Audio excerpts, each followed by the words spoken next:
Welcome back to our 2025 Rewind series. Honestly, what a year for real estate, right? Oh, absolutely wild. Between the lawsuits and the mergers, the industry looks totally different than it did in January. Totally.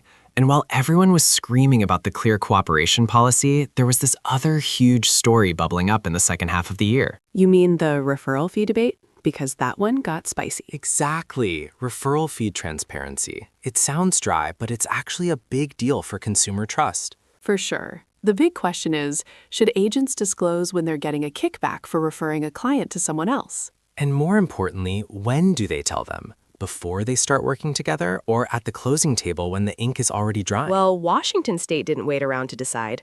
The Northwest MLS was the first mover on this back in June. They really were. They added specific referral fee disclosures to their forms. They said they'd been working on it for over a year. It makes sense.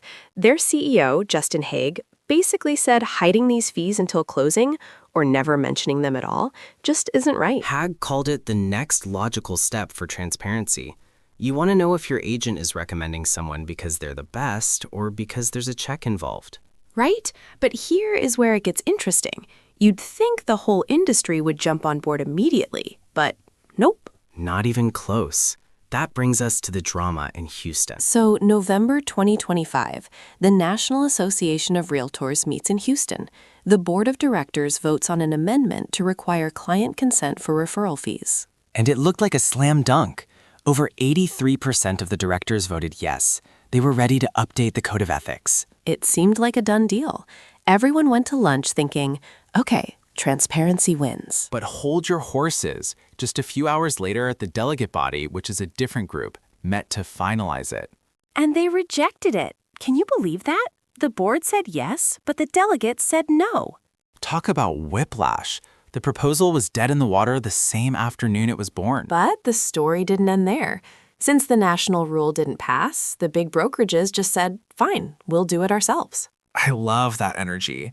Within weeks, you had the California Association of Realtors, Benchmark Realty, and eXp Realty rolling out their own disclosure forms. They didn't want to wait for the bureaucracy.